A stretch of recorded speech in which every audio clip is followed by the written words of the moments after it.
Capítulo 13. A origem da justiça social.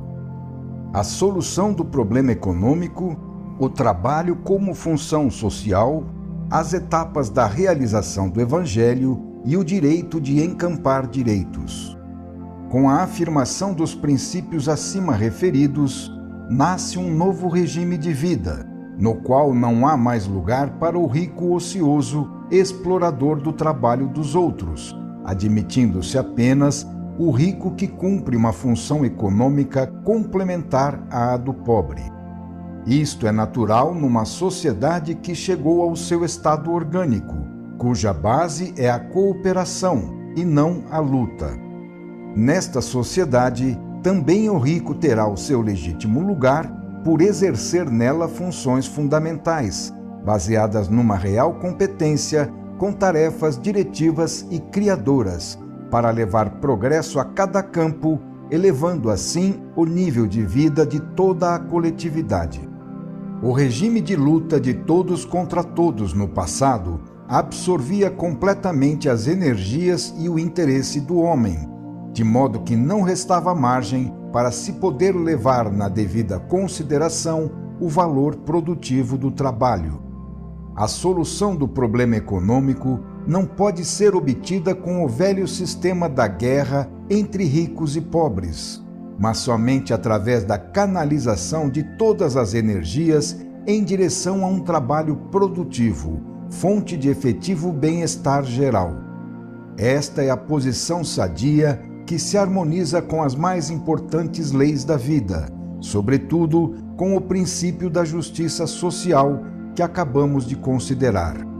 Somente hoje, portanto, é possível chegar-se à referida solução do problema econômico. O Evangelho não podia resolvê-lo, porque naquela época o trabalho era tido como uma condenação própria de escravos, e não um meio de produção. Tal trabalho, então, não podia servir como meio para elevar o nível de vida do pobre, sendo insuficiente o recurso à esmola ou à beneficência para solucionar o problema. Este expediente não passa de um paliativo para suavizar a inimizade entre rico e pobre, a fim de tornar menos difícil sua convivência. Permanece de pé o desagrado tanto do pobre por sua miséria, como do rico por ter de sustentá-lo. Com isso, o pobre permanece pobre, enquanto o rico deve carregar nas costas um parasita improdutivo, socialmente negativo. Hoje pode-se colocar o problema de um modo mais coerente. Em vez de se gastar energias preciosas para disputar os bens existentes, elas deverão ser empregadas para a produção. Pode-se dessa forma alcançar uma maior abundância, ainda que não igualmente distribuída, obtendo-se assim, como consequência de uma produção maior, um aumento de riqueza para todos, pois juntamente com a miséria do pobre, diminuem também a sua agressividade contra o rico e o peso do seu parasitismo social. Somente o trabalho pode libertar não só o pobre da escravidão de mendigar, mas também o rico da torpeza de apenas consumir sem nada produzir. O trabalho é o novo e único sistema capaz de resolver o problema econômico, substituindo o método da escravidão e da beneficência. Só assim o pobre poderá adquirir a dignidade de ser humano e, ao mesmo tempo, a sua independência econômica. Evita-se deste modo o ócio, que é um mal para todos, porquanto, se ele arruína o rico, arruína também o pobre que se faz manter, tornando ambos igualmente parasitas.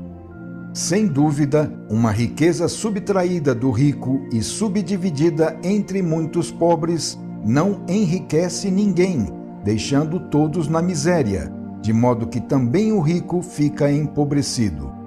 A vida exige um incessante reabastecimento, que só pode ser proporcionado por uma contínua produção e não por uma reserva que rapidamente se esgota. A sociedade necessita de homens livres e responsáveis, ativos e autossuficientes, que sejam protegidos por todas as previdências sociais e não apenas mantidos vitaliciamente. Por isso, não é tanto pela distribuição da riqueza existente, insuficiente para todos, mas sobretudo pela produção que se poderá resolver o problema de todos. Eis que o problema fundamental é o mesmo, exigindo igual solução, tanto para o capitalismo como para o comunismo, pois trata-se de uma lei econômica superior a toda e qualquer distinção partidária, razão pela qual, ao esforço da luta, deverá se substituir um trabalho mais pacífico e produtivo, o que representa um efetivo progresso em direção a uma civilização mais avançada. Abre-se assim o caminho para a conquista dos direitos do pobre. Então, se numa primeira fase deste fenômeno, somente o patrão tem todos os direitos sobre o escravo, que não tem nenhum, numa segunda fase, é o patrão que concede ao pobre o direito de ser beneficiado, enquanto este, por sua vez, o conquista com o beneplácito do patrão. A seguir, numa terceira fase, o pobre, com o seu trabalho, adquire o direito à sua recompensa e trata o patrão de igual para igual. Numa quarta fase do processo, a técnica tornará sempre menos pesado e mais fecundo o trabalho do pobre, que se elevará a um nível de vida cada vez mais alto, não só na esfera econômica, mas também naquela cultural e espiritual. Então, o pobre poderá ter todos estes direitos porque terá primeiro cumprido o correspondente dever de trabalhar e produzir. E não poderá se queixar porque ao lado dele e como ele, o rico também estará trabalhando e produzindo. Assim, em ambos os casos, a injustiça do parasitismo é eliminada. Quando nos referimos ao dever de trabalho produtivo para a coletividade, não entendemos apenas o dever do pobre, mas também o dever do rico, mesmo se num diverso campo de especialização, como é necessário numa sábia distribuição do trabalho. Para adquirir o direito de pertencer à coletividade, todos devem oferecer sua contribuição pessoal, cada um devendo colaborar no campo da sua competência específica. Trata-se de um novo sistema de vida, no qual a atividade de cada um não é um trabalho de tipo individualista, com finalidades egoísticas, mas sim um trabalho integrado no organismo social, como um seu elemento constitutivo. Então, quem mais comanda tem mais deveres e maiores responsabilidades, devendo por isso dispor de maiores meios e de maiores conhecimentos, cabendo-lhe cumprir a importantíssima função social de dirigir e impelir para a frente, material e espiritualmente, todos os outros. Hoje se começa a compreender que o método do assalto à riqueza para roubá-la aos seus detentores é contraproducente, porque eles sabem se defender, sendo que a tentativa não só é de êxito duvidoso, mas também leva inevitavelmente a uma luta arriscada e deletéria para todos. No passado, agia-se como dois cães disputando o mesmo osso, um tentando matar o outro para comer o osso sozinho. Hoje tende-se a reduzir o dano buscando-se um segundo osso, de modo a evitar que um tenha de matar o outro ou correr o risco de ser por ele morto. Em vez disso, tal esforço atualmente concentra-se sobretudo no sentido da produtividade. Este sistema convém ao pobre porque lhe possibilita, por via pacífica, chegar ao bem-estar com menos esforço e sem correr muito perigo, sendo conveniente também ao rico, que indo ao encontro do pobre e ajudando-o a trabalhar e a produzir, não corre o risco de ser liquidado por ele. As leis da vida impõem que para a solução de um problema seja escolhido o caminho do menor esforço e do maior rendimento. Procura-se, assim, alcançar o melhor resultado possível, aquilatando o esforço de maneira a evitar o dispêndio de energias. Então, como já vimos, tende-se nos países mais civilizados a substituir, na conquista da riqueza, o método do assalto com a violência pelo método pacífico da organização do trabalho e da produção. A vida, sendo utilitária, já tende por sua conta a esta transformação, que abranda a luta, sendo isto uma prova de que a evolução conduz a um melhoramento. Vê-se, então, o quanto tenha o preceito evangélico "ama o teu próximo" antecipado os tempos modernos. Tal comportamento da vida no plano humano tende a realizar agrupamentos em unidades cada vez maiores, o que implica em levar a sociedade para o estado orgânico. Eis que o Evangelho, ensinando, por meio de sua máxima do amor recíproco, o sistema da cooperação, tende ao mesmo resultado. Tudo isto confirma a lei da evolução, demonstrando sua inelutável atuação. Nesta mesma linha de desenvolvimento da vida, inseriu-se Cristo, quando, com base no princípio do amor, iniciou o seu movimento de justiça social, impulsionando os homens em direção a uma condição de recíproca compreensão e colaboração, na qual a sociedade alcança o estado orgânico e unitário. É sobre esta mesma linha de evolução que os ricos se colocam hoje em dia, pois, numa prova de maior perspicácia, compreenderam que para eles é bem mais conveniente proceder com justiça em relação aos pobres, favorecendo o movimento da sua ascensão, do que ficar expostos a sofrer periodicamente o impacto de revoluções sangrentas, como resposta direta às injustiças perpetradas. Verifica-se que hoje a luta contra a miséria não é mais entregue à iniciativa esporádica de algum filantropo, pois compreendeu-se que o mal tem de ser curado. Mesmo sem pôr em dúvida o poder da divina providência, prefere-se hoje buscar a solução para este importante problema pelo caminho da organização social, que não só prevê, provê e educa, mas também regula a expansão demográfica e dirige o trabalho para fazê-lo render. Eis que hoje, com o homem situado num grau mais avançado de evolução, é possível realizar uma aproximação maior do que as antecedentes na execução do princípio de justiça, numa forma cuja implementação era inviável nos tempos de Cristo. O Evangelho marca, portanto, uma primeira etapa deste caminho, à qual outras mais avançadas sucedem-se por lei de evolução. É assim que a lei e os métodos do sistema realizam-se cada vez mais na Terra. Cristo moderou seu programa de ação renovadora em função das capacidades de atuação do mundo de então. Que ele tivesse enveredado pelo caminho certo fica comprovado pelas posteriores etapas de progresso, através das quais suas ideias germinaram e operaram as mais elevadas conquistas sociais de nossa época, impensáveis sem aquela semente.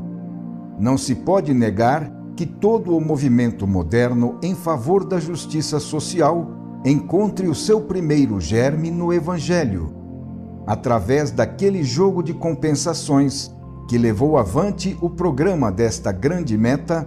Cristo introduziu, com a sua pregação, o fator espiritual na vida pública.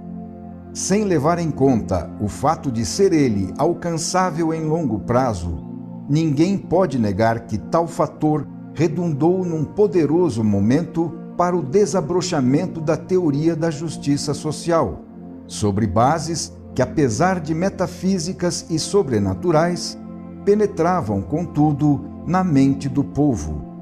Com efeito, Cristo oferecia um novo poder aos deserdados, apontando-lhes um Deus que estava ao lado deles para defendê-los e lhes fazer justiça. Os romanos tinham a seu próprio serviço os deuses pagãos, dentro de uma religião concebida para uso apenas da classe dirigente. Em Cristo, os escravos encontraram um Deus próprio para eles, protetor de todos os pobres, no sentido de compensá-los da prevaricação dos patrões e dos ricos. Com isso, a afirmação de que os ricos devem ajudar os pobres torna-se um princípio religioso, refletindo um mandamento de Deus, coisa que, mesmo se irrealizável, já representava um direito absoluto. Formou-se assim e permaneceu, mesmo o sendo no estado potencial, uma carga mental de impulsos reativos tendentes a realizar, como se dará mais tarde, os ditames de Cristo em matéria de justiça social. Eles estabelecem o dever de dar, por parte dos ricos, e o direito de receber, por parte dos pobres. Esta ideia é como uma semente que, sendo deixada cair na terra, entra assim na vida para depois se desenvolver, sendo destinada a se transformar em árvore e a dar frutos mais tarde. Com isto, Cristo traçou uma trajetória em cuja órbita a humanidade se colocou e continuará a se mover até o seu ponto de chegada, que é a realização da justiça social. Tal meta também é um fenômeno da evolução, constituindo um transformismo em contínuo desenvolvimento. Tudo está submetido a uma incessante transformação e, por isso, constitui história e não um fato estático, pois qualquer imobilidade seria arrastada pela corrente vital e universal. Por esta razão, é fatal e conforme a lei de Deus que as religiões nasçam e morram, sendo substituídas por outras. Eis como se desenvolveu a primeira ideia evangélica da justiça social. Uma vez declarado aos ricos o dever de dar e aos pobres o direito de receber, é breve o passo para se concluir que, caso o rico não cumpra o seu dever de dar, o pobre poderá fazer valer o seu direito de receber, impondo o cumprimento daquele dever. Por isso, vemos surgir hoje a Igreja dos Pobres, à semelhança de como surgiu o comunismo. No passado, o pobre era um subdesenvolvido, incapaz de fazer valer os seus direitos, não tendo outra opção além da esperança no céu, com a qual as classes detentoras de bens o consolavam. Hoje o pobre despertou e, por ser mais evoluído, tomou consciência dos seus direitos proclamados por Cristo, estando pronto para fazê-los valer na terra, sem se ocupar em demasia do céu. Perante este desenvolvimento, Cristo pode ser considerado o iniciador de um movimento milenário de redenção das massas. Também breve é a distância que separa esta afirmação de outra, segundo a qual, uma vez reconhecido no indivíduo o direito de ter justiça social e o de fazê-lo valer, deduz-se disto o direito de se recorrer à revolução, quando tal direito venha a ser desprezado.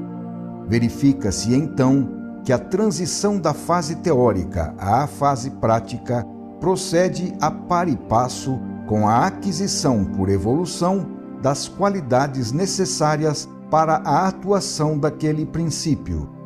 Tudo isso sucede conforme os planos da vida, porque não se pode admitir que as afirmações do Evangelho tivessem de permanecer somente como compensações teóricas, realizáveis apenas em longo prazo num longínquo reino dos céus.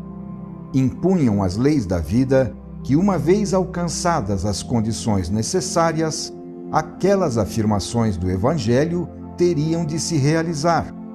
Se assim não fosse, restaria tão somente o absurdo de admitir que elas não passassem de um falatório vazio para enganar os ingênuos.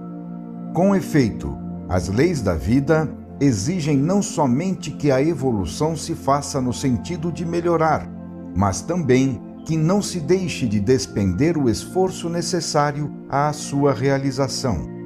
O homem deve lutar para subir. Eis então que os princípios do Evangelho hão de se harmonizar com tais leis e métodos, de modo que eles não podem deixar de se prolongar num verdadeiro trabalho de conquista. A vida não admite afirmações teóricas de direitos, a não ser como um antecedente ao qual há de suceder sua realização prática. A vida é positiva e construtiva, nunca se desenrolando em vão. Eis que, assim como o Evangelho permanece no seu posto e no seu tempo, as reivindicações operadas pelo homem moderno no campo da justiça social ficam no seu posto em nossos dias. Então, o Evangelho há de ser entendido como verdadeiro também hoje, nesta sua fase de desenvolvimento, em que o mesmo problema por ele abordado é de novo enfrentado na fase definitiva de sua realização. É assim que o pobre de hoje pode encontrar no Evangelho uma autorização para conquistar o seu bem-estar, vendo assim uma legitimação do seu esforço para subir. No fundo, o pobre afirma o seu direito à vida, que hoje ele, por ter alcançado sua atual capacidade de conquista e seu valor combativo, pode fazer valer, sendo esta a condição exigida pelas leis do seu nível biológico para lhe concederem um direito. Neste nível, a justiça tem de ser conquistada, porque, sendo ela um princípio do sistema, deve vencer as resistências do antissistema para se realizar, cumprindo ao homem fazer o esforço necessário para conquistar esta vitória. Cada ideal, para se impor na Terra, deve fazer as contas com as leis do antissistema. Esta é a lei da vida. No passado, o homem era tão seguro de si que, no seu orgulho, julgava-se a única criatura de Deus, acreditando-se objetivo da criação e rei do universo. Considerava-se de tal modo importante que imaginou ser possível o único Filho de Deus assumir a sua forma corpórea para se deixar matar por ele. E isto para que o homem pudesse, através do sacrifício dele, redimir-se gratuitamente das suas próprias culpas e, desse modo, obter sua salvação à custa de outrem. Assim, ele julgava que tudo, não só plantas e animais, mas até mesmo as estrelas, tivesse sido criado somente em função dele, os animais para alimentá-lo e as estrelas para lhe alegrarem a vista. Se as galinhas tivessem sido mais fortes, a ponto de subjugar o homem, elas também teriam acreditado que Deus tivesse criado o homem para lhe servir de alimento. Hoje esta velha forma mental está desmoronando para dar lugar a outros descortinos. Cada período histórico representa uma fase de desenvolvimento, podendo ser imaginado como um trecho no qual prepondera o número de exemplares de um determinado tipo biológico. Nos tempos de Roma e das invasões bárbaras, prevaleceu o tipo guerreiro, primeiramente para construir o império e depois para invadi-lo.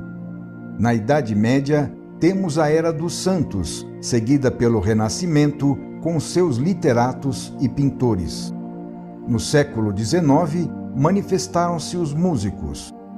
Hoje, em pleno século XX, a vida atravessa a Era da Ciência, que, estabelecendo o predomínio da positividade e da organicidade, ergue uma forma mental prática e construtiva em todos os campos, abrangendo desde expedições espaciais até a organização do trabalho, a produção, o comércio, a economia das nações, os direitos e deveres na justiça social, etc.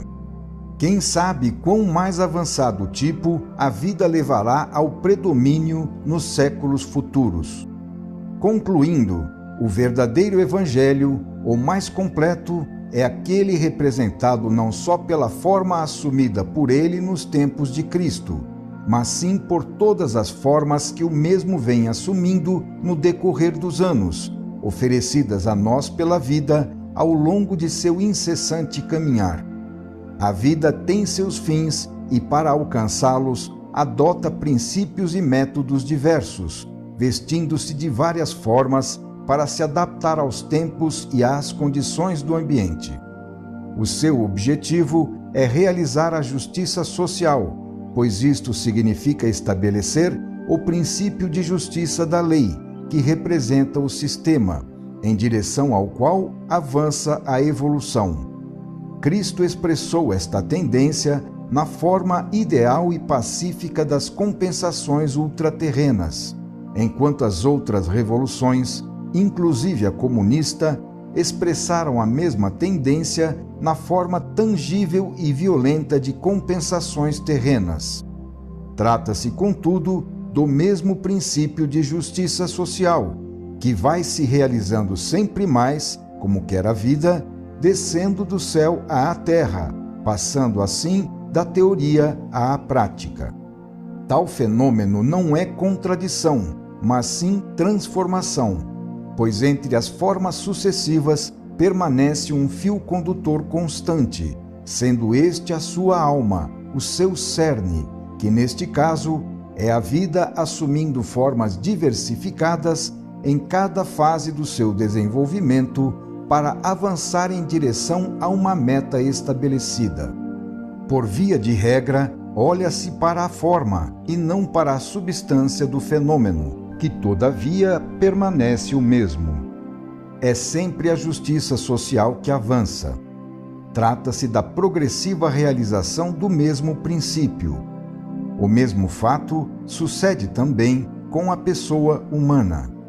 Nela existe o eu individual, que é a alma do fenômeno e funciona como fio condutor constante, permanecendo sempre o mesmo, embora sua forma mude de criança a adulto e a velho. Também neste caso, há um único fenômeno, representado pelo caminho que a vida percorre, pois o menino, o adulto e o velho são as três fases da mesma verdade em evolução. Estamos no mundo do relativo, e nada ou ninguém pode subtrair-se ao transformismo. Então, da verdade total, não vemos senão momentos sucessivos, sendo ela dada pela soma de todas as verdades relativas. Cada uma delas vai se transformando na seguinte, permanecendo verdadeira em relação ao seu tempo e ambiente, mas não o sendo em outro tempo e ambiente. Desse modo, quando ao longo do caminho da evolução uma verdade fica superada, a vida a rejeita, porque não lhe serve mais. Final do capítulo 13.